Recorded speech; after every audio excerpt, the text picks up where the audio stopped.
পেট অ্যানিমালের ভিতরে কুকুর অন্যতম। যদিও কিছু কুকুর এখন মানুষ খুব যত্ন করে পালন করে থাকে, তারপরেও অধিকাংশ কুকুর বেয়ারিশ থাকে। আর এই বেয়ারিশ কুকুরগুলো অধিকাংশ সময় জলাতঙ্ক রোগ ছড়িয়ে থাকে, কারণ বেয়ারিশ কুকুরদের আমাদের দেশে জলাতঙ্ক যে ভ্যাকসিন এগুলো দেওয়া হয় না। এমনকি যারা কুকুর পালন করে থাকেন তারাও কুকুরগুলোকে ভ্যাকসিন নিয়মিত দেন না, যার কারণে অনেক সময় জলাতঙ্ক রোগ হয়। অন্যদিকে কুকুর তার এলাকা নিয়ন্ত্রণের জন্য এক এক এলাকায় এক একজনে মারামারিতে লিপ্ত হয়। তেমনি ভাবে আমার পোষা এই কুকুরটি মারামারিতে লিপ্ত হয়েছে। মারামারিতে লিপ্ত হওয়ার পর ও অন্য কুকুরের কাছে আঘাত পায় এবং আঘাতের স্থানে মাছি বসে। মাছি বসার পর যে কাজটি হয় সেটি হচ্ছে মাছি ওখানে ডিম পাড়ে। একটি মাছি মাত্র কয়েক সেকেন্ড যদি বসতে পারে তাহলে সেখানে অনেকগুলো ডিম পাড়তে পারে এবং ডিম পাড়ার পর আপনি 24 ঘন্টার ভিতরে সেখানে মাছির ডিমগুলো থেকে বাচ্চা হয়, অর্থাৎ ম্যাকট হয়। সেখান থেকে সে ম্যাকটগুলো আক্রান্ত স্থানে যে মাংস, রক্ত, পচা থাকে ওগুলো খেয়ে বড় হয়। আমাদের এই কুকুরটি আমাদের বাজারে এসেছিল অনেক আগে অসুস্থ অবস্থায়। সেই কুকুর যখন আসার পর আমি তাকে ট্রিটমেন্ট করার পর সে সুস্থ হয়ে যায়। এরপর থেকেই আমার কাছে থাকে, আমি তাকে খাবার দেই অর্থাৎ দেখভাল করি।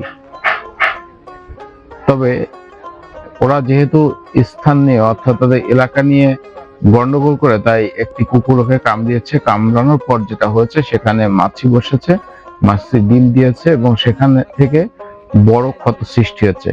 কুকুরকে খুঁজছি কয়েকদিন কিন্তু পাওয়া যাচ্ছে না। পরবর্তীতে একেবারে অসুস্থ অবস্থায় সে না খেয়ে খুবই অসুস্থ এবং সামনে তার প্রচুর পানি জমেছে, গলার ওখানে পানি এত পরিমাণ বেশি হয়েছে শ্বাস নিতেও কষ্ট হচ্ছে।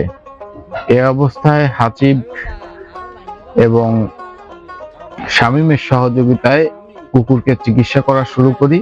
যদিও ওকে নিয়মিত অ্যান্টিবায়োটিক দেওয়া প্রয়োজন, ওকে নিয়মিত অ্যান্টিবায়োটিক দেওয়া সম্ভব হচ্ছে না। না হওয়ার পিছনে কারণ হচ্ছে ওকে যখন আমরা ঔষধ দেব তখন ও পালিয়ে যায় ইনজেকশনের ব্যথার ভয়ে। তো কোনোভাবে যখন কাছে আসে ওকে বেঁধে ফেলি, বাঁধার পরে আমরা যেটা করি ওর মুখটা বেঁধে নিই। ভিডিওটার মূল উদ্দেশ্য আপনারা নিজেরা আপনাদের বাড়ির যে পোষা কুকুর আছে, এই কুকুর কিন্তু অনেক ভেট চিকিৎসা করা চায় না, কারণ এই কুকুর যেহেতু আমি ভিডিওর প্রথমেই বলেছি জলাতঙ্ক রোগ ছড়ায়। এই জলাতঙ্ক রোগ যাতে না আক্রান্ত হয় কেউ, অর্থাৎ ওর আঁচড়ে বা দাঁতের মাধ্যমে, দাঁতে যদি কামড় দেয় তাহলে কিন্তু জলাতঙ্ক রোগে আক্রান্ত হতে পারে। এই ভয়েই অনেক ডাক্তার এর চিকিৎসা করতে চায় না, কিন্তু চিকিৎসা তো অবশ্যই করতে হবে। সেক্ষেত্রে আপনারা আমাদের এই ভিডিও দেখেই বাসায় বসে এর চিকিৎসা করতে পারেন যদি এই জাতীয় ক্ষত হয়। তো প্রথম আপনাকে যে কাজটি করতে হবে সেটা হচ্ছে কুকুরের মুখ ভালো করে বেঁধে নিতে হবে। আপনারা ভিডিওর প্রথমেই দেখেছেন যে কি করে কুকুরের মুখ বাঁধতে হয়। বাঁধার পর কিন্তু ওই কুকুর আর আপনাকে কামড়াতে পারবে না। এরপরে যে কাজটি আপনাকে করতে হবে, আক্রান্ত স্থান পরিষ্কার করতে হবে। পরিষ্কারের ক্ষেত্রে আপনাকে গজ নিতে হবে টিংচার আয়োডিন অর্থাৎ ভায়োডিন, পবিচার যেটাই আপনি পান না কেন, এই জাতীয় কিছু টিংচার আয়োডিন বা পভিডন আয়োডিন নিয়ে ক্ষত স্থানে দিতে হবে। দেওয়ার পর চেপে চেপে ওখান থেকে পুঁজ বা যে সমস্ত ময়লা আছে সেগুলো বের করার চেষ্টা করতে হবে এবং মাছি না বসে এজন্য ব্যবস্থা নিতে হবে, অর্থাৎ মাছি প্রতিরোধী কিছু নিতে হবে। তো আমরা এখানে মাছি প্রতিরোধ করার জন্য যেটা ব্যবহার করেছি সেটা হচ্ছে ন্যাপথলিন। ন্যাপথলিন যখন ব্যবহার করা হবে তখন ওখানে যে পোকা হবে ওই পোকা কিন্তু আস্তে আস্তে বের হয়ে আসবে, অর্থাৎ ন্যাপথলিনটা সহ্য করতে পারে না পোকাগুলো। আপনারা ভিডিওতে দেখছেন যে এখানে যে ন্যাপথলিন দেওয়া হয়েছে, ন্যাপথলিন দেওয়ার পরে ওখান থেকে কিন্তু পোকা আস্তে আস্তে হেঁটে হেঁটে বের হয়ে আসছে। আর যদি এই পোকা বের করা সম্ভব না হয় তাহলে কিন্তু ওখান থেকে আস্তে আস্তে ঘা বড় হতে থাকবে, ক্ষত বড় হতে থাকবে, ভিতরে ইনফেকশন হয়ে যাবে এবং এক পর্যায়ে কুকুর মারা যাবে। এই সমস্যাগুলো শুধু কুকুর না, কুকুর ছাড়াও গবাদি প্রাণীতে হয়ে থাকে। ছাগল, ভেড়া, এরপরে গাভী, ষাঁড় এদেরও হয়ে থাকে।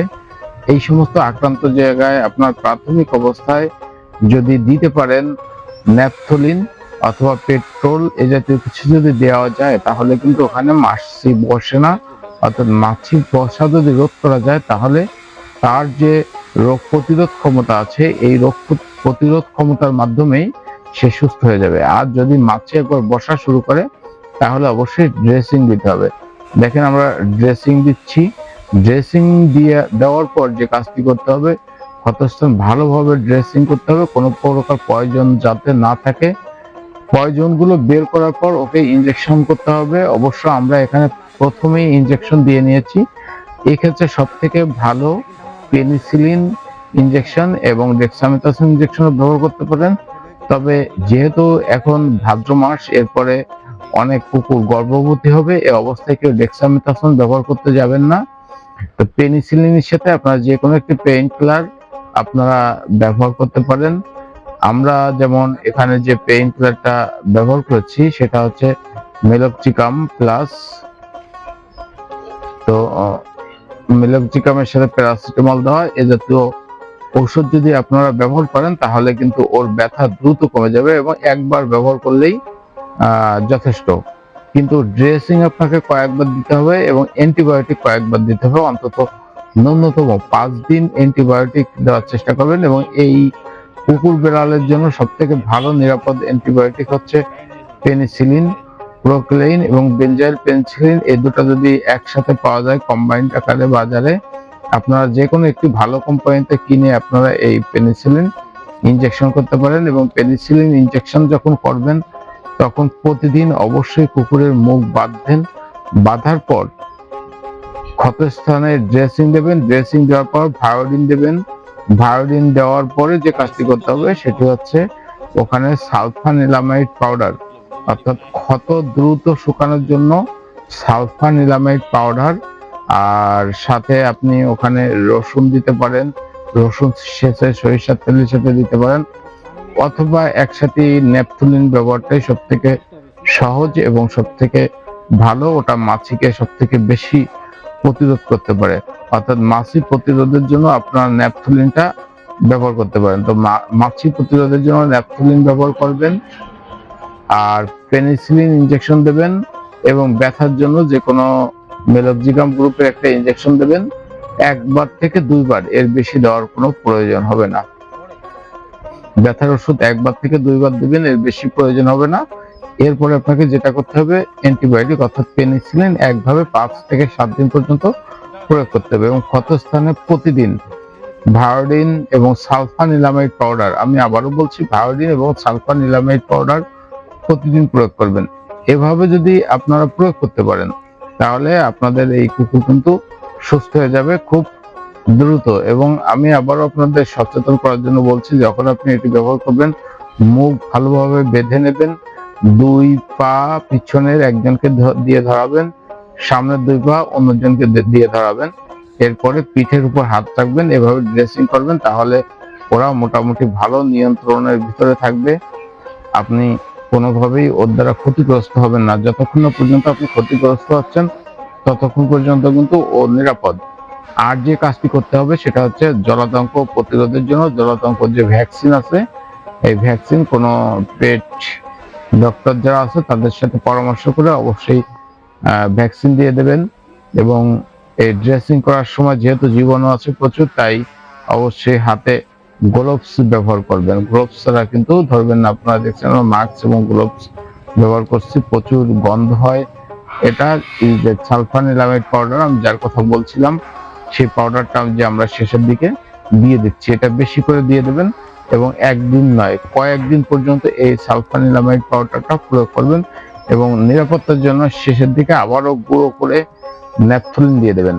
হ্যাঁ, ন্যাপথলিন এবং সালফানিলামাইড পাউডার, আর হচ্ছে আপনার পভিডন আয়োডিন বা টিংচার আয়োডিন, এটা আপনি নিয়মিত ব্যবহার করে যাবেন। অ্যান্টিবায়োটিক নিয়মিত ব্যবহার করে যাবেন, তাহলে আপনার কুকুর মোটামুটি সুস্থ হবে।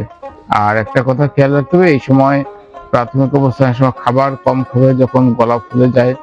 আর যদি খাবার খায় তাহলে তো ভালো, যখন ব্যথা কমার সাথে সাথে ও খাবার খাওয়ার চেষ্টা করবে, তখন ওকে আবার খাবার দিবেন। খাবারটা পর্যাপ্ত দিলে ভিতর থেকে মাংসটা ওখানে আবার পুড়ে আসবে, আবার ক্ষতস্থানটা ভালো হয়ে যাবে। তো আজকের ভিডিওটা আমরা আপনাদের সচেতনার জন্য করেছি, আপনারা নিজেরা যাতে আপনাদের এই কুকুরের চিকিৎসা করতে পারেন সেটি দেখানোর জন্য করেছি। কারণ অনেক ভেট এটা সহজে করতে চায় না, তো সেই হিসেবে নিজেদেরও করতে হতে পারে। তো বন্ধুরা, আজকের ভিডিও থেকে এখন বিদায় নিচ্ছি। সবাই সুস্থ থাকবেন, ভালো থাকবেন।